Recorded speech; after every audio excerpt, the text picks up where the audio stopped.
Halo dan selamat datang kembali. Oke, kali ini kita akan coba bedah satu sumber yang, wah ini fondasi banget di dunia investasi. Kutipan pilihan dari Security Analysis, karyanya Benjamin Graham dan David Dodd.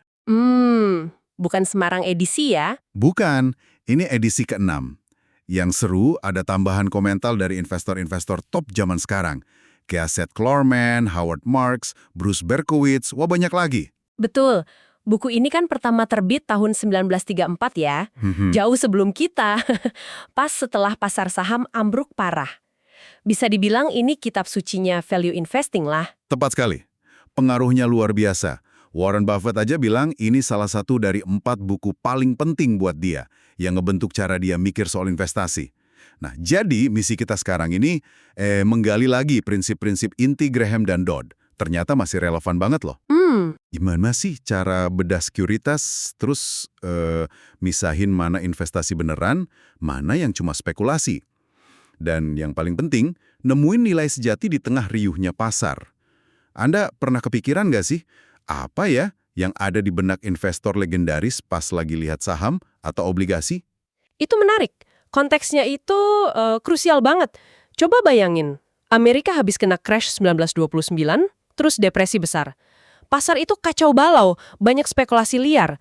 Orang butuh banget pegangan yang rasional. Nah, disitulah Graham dan Dodd muncul. Iya, mereka menawarkan metode analisis yang mendalam, logis. Tapi yang bikin penasaran sekarang kan dunia finansial udah beda total. Ada derivatif yang rumit, investasi global cepat banget, teknologi baru, informasi seabrek-abrek. Banjir informasi malah ya. Betul. Kok bisa ide dari tahun 1934 ini masih kepake? Apa beneran sekuat itu prinsipnya? Tahan banting gitu. Oke, mari kita kupas lapisan pertamanya ya. Inti dari filosofi Graham dan Dodd ini kan yang kita kenal sebagai value investing. Konsep dasarnya, kalau disederhanain, kedengerannya simpel banget. Beli sesuatu, saham atau obligasi gitu, pas harganya jauh di bawah nilai sebenarnya. Betul.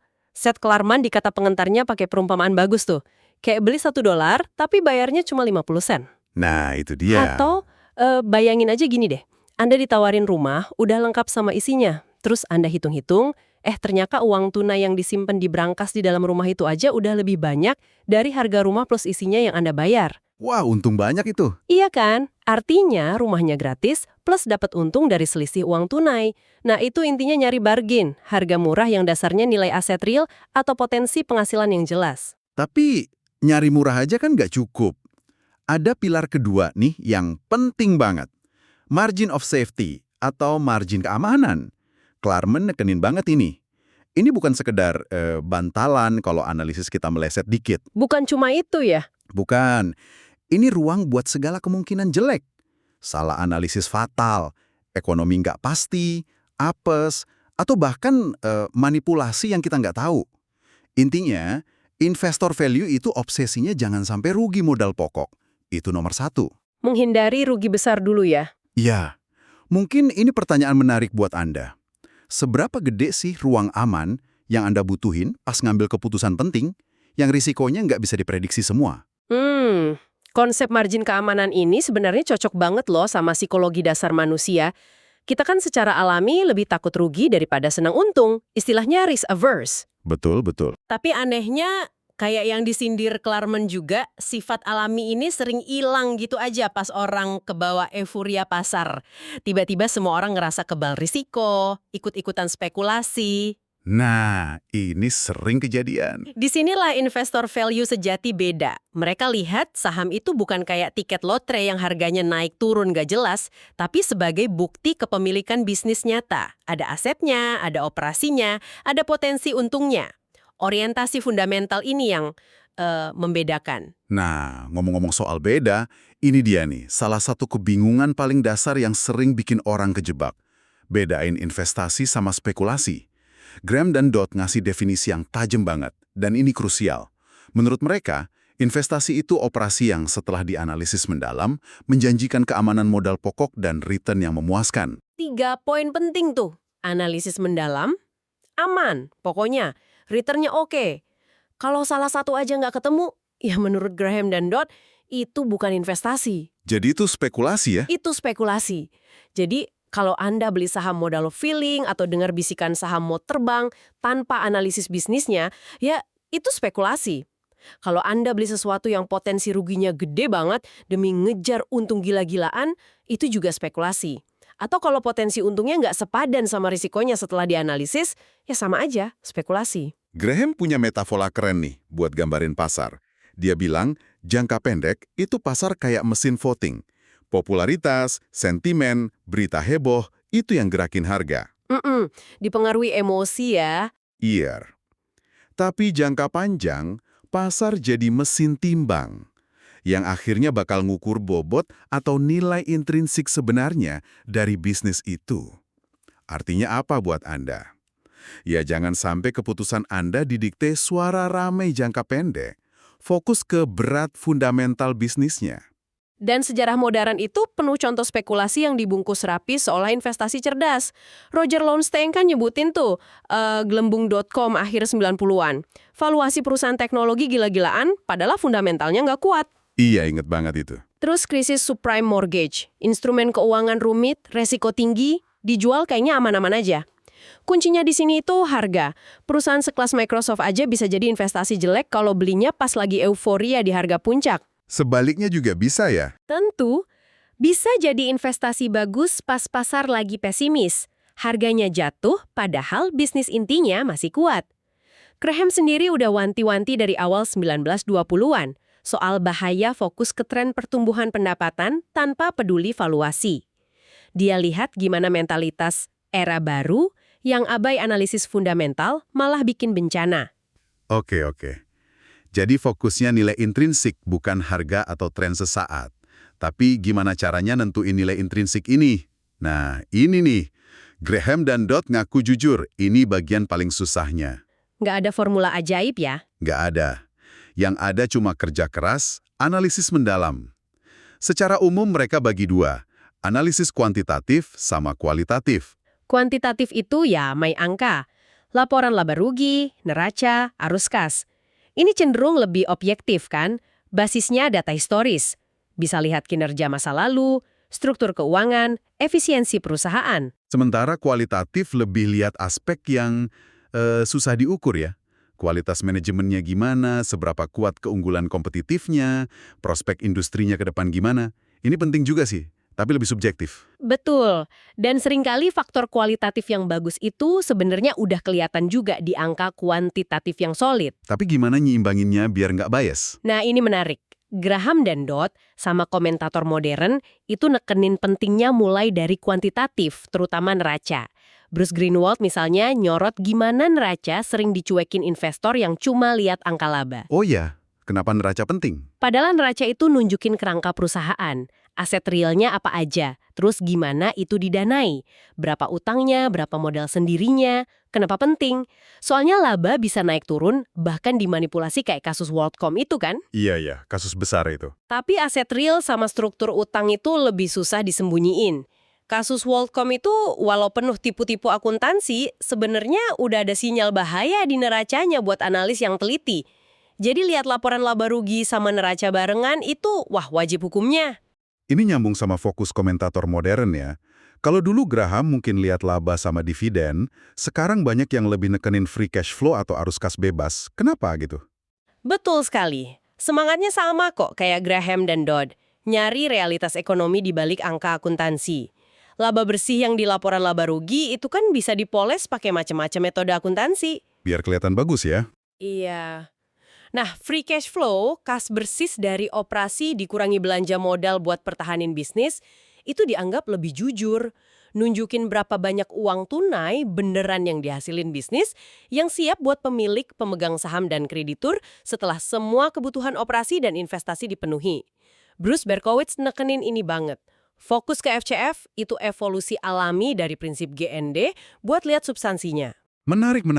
Analisis mendalam ini nggak cuma buat saham biasa ya berarti, tapi juga buat sekuritas lain. Graham dan Dodd kan bahas banyak soal obligasi juga, terutama di edisi awal, karena dulu obligasi dianggap lebih aman. Gimana prinsipnya di situ? Justru di sini kelihatan tajamnya analisis GND. Mereka wanti-wanti, jangan cuma percaya peringkat kredit atau jaminan hukum formal. Fokus utamanya harus ke kemampuan fundamental perusahaan penerbit buat bayar bunga sama pokok pinjaman secara berkelanjutan. Jadi bukan cuma cap aman aja ya. Bukan. Howard Marks di komentarnya ngulangin ini terus. Perlu standar minimum yang ketat banget. Anda harus yakin benar perusahaan punya kapasitas hasilin kas yang cukup buat nutup utangnya, bahkan pas ekonomi lagi susah. Mereka bahkan detail yang analisis sektor spesifik kayak obligasi kereta api atau utilitas yang zaman dulu dianggap paling stabil. Apa pelajarannya dari sana? Pelajaran pentingnya, nggak ada sektor yang otomatis kebal resiko. JND nunjukin gimana obligasi utilitas yang kelihatannya aman bisa ambruk. Bukan karena bisnisnya hilang, tapi karena struktur modalnya kebanyakan utang, numpuk kayak piramida. Wah, bahaya itu. Sementara obligasi kereta api yang pendapatannya lebih naik turun, sering gagal karena investor salah hitung margin keamanannya buat ngadepin siklus bisnis.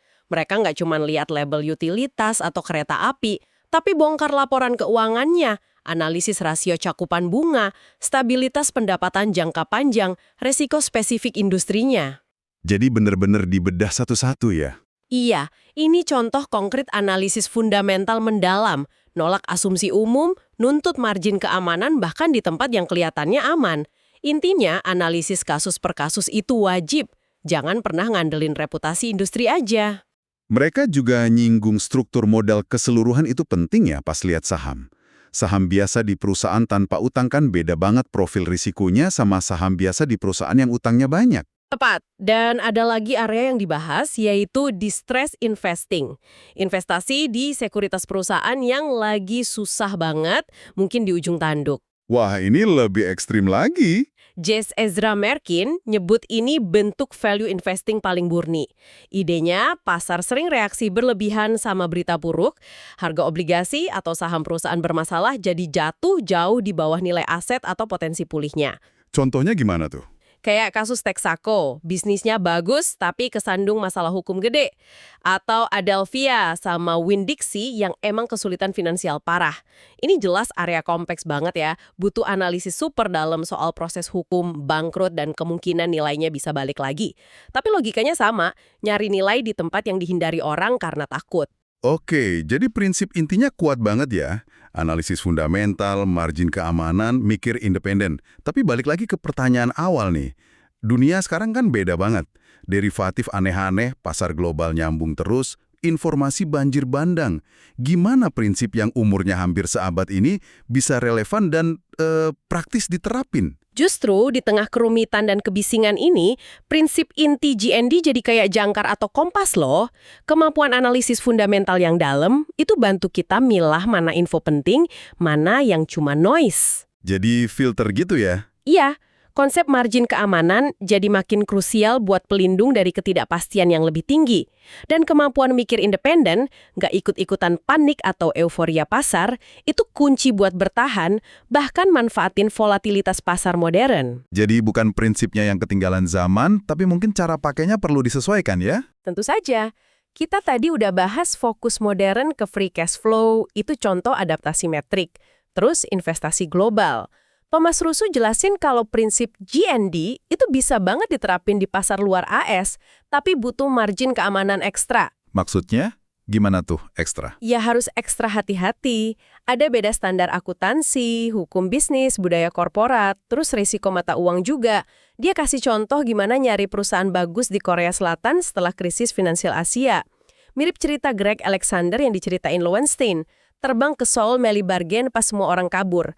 Prinsipnya sama, tapi analisis dan hati-hatinya harus lebih tinggi. Kalau soal banjir informasi tadi gimana? Bukannya itu malah bikin analisis fundamental ala GND jadi lebih susah karena datanya kebanyakan? Bisa jadi tantangan, tapi juga peluang. Tantangannya ya nyaring itu tadi. Justru disiplin GOD bantu kita fokus. Apa sih yang benar-benar penting buat ngerti nilai bisnis ini? Laporan keuangan inti, struktur modal, arus kas, posisi kompetitif, kualitas manajemen. Jadi fokus ke yang esensial aja ya? Nah, dengan fokus ke fundamental ini, kita bisa lebih gampang abaikan kebisingan pasar harian. Ramalan analis di TV, berita heboh, pergerakan harga jangka pendek, itu kan seringnya cuma micu reaksi emosional dan spekulatif. Disiplin GOD bantu kita tetap fokus ke mesin timbang, bukan mesin voting. Dan satu lagi nih yang kayaknya ditekankan banget sama komentator modern kayak Bruce Berkowitz sama Thomas Russo. Soal kualitas manajemen. Ini kan aspek kualitatif yang tadi dibilang agak susah diukur. Seberapa penting sih ini dalam kerangka geodi modern? Penting banget. Dan ini mungkin salah satu penekanan yang lebih kuat di era modern. Mereka nyari manajer yang nggak cuma jago jalanin bisnis, tapi juga punya integritas tinggi dan fokus jangka panjang. Integritas ya kuncinya. Iya, apakah manajemen bertindak buat kepentingan pemegang saham jangka panjang? Jujur nggak secara intelektual? Mau ngaku salah? Rasional nggak pas alokasiin modal perusahaan buat tumbuh ke depan, bukan cuma ngejar target laba kuartalan atau memperkaya diri sendiri? Nilai karakter sama rekam jejak manajemen jadi bagian krusial dari analisis kualitatif sekarang. Jadi, kalau kita coba tarik benang merah nih dari penjelajahan kita di pemikiran Graham and Dow dan penerusnya ini, apa aja intisari utamanya? Pertama, jelas ya, jangan pernah investasi tanpa PR analisis mendalam dulu. 2. Selalu sisain margin keamanan yang cukup. Semenarik apapun peluangnya, jangan bayar kemahalan. Harga yang Anda bayar itu nentuin potensi untung dan ngelindungin dari rugi. Ketiga, sadar betul bedanya investasi rasional, berbasis nilai dan risiko, sama spekulasi emosional yang didorong harapan atau ketakutan pasar. Jadilah pemilik bisnis yang bijak, bukan penjudi. Dan terakhir, lihat lebih dalam dari sekedar angka laba di permukaan atau tren sesaat. Gali neracanya, pahami arus kasnya, nilai fundamental bisnis jangka panjangnya, termasuk kualitas orang-orang yang jalaninnya. Pada akhirnya, kayak yang ditulis Seth Klarman, nggak ada jalan pintas atau rahasia ajaib buat investasi sukses. Yang ada, cuma kerja keras, disiplin, sabar, dan kerangka pikir rasional. Semua itu udah dijabarin Graham dan Dodd puluhan tahun lalu. Ini mungkin jadi satu pertanyaan penutup yang menarik buat Anda renungkan ya. Mengingat sifat dasar kita nih, sebagai manusia yang cenderung ikut-ikutan, gampang kebawa emosi, serakah atau takut, sering nggak sabaran nyari untung cepat kayak yang disindir Klarman tadi. Sifat manusiawi ya? Iya, seberapa realistis sih buat kita sebagai investor individu buat bisa konsisten rapin prinsip Graham dan Dodd yang nuntut disiplin tinggi ini? Apalagi di tengah pasar modern yang penuh godaan spekulatif tiap saat. Apakah pada akhirnya godaan buat main-main di pasar bakal selalu lebih kuat daripada disiplin buat berinvestasi? Wah, sebuah pertanyaan yang dalam banget ya buat direnungkan. Terima kasih sudah menemani kami menyelami sumber kali ini. Sampai jumpa di penjelajahan berikutnya.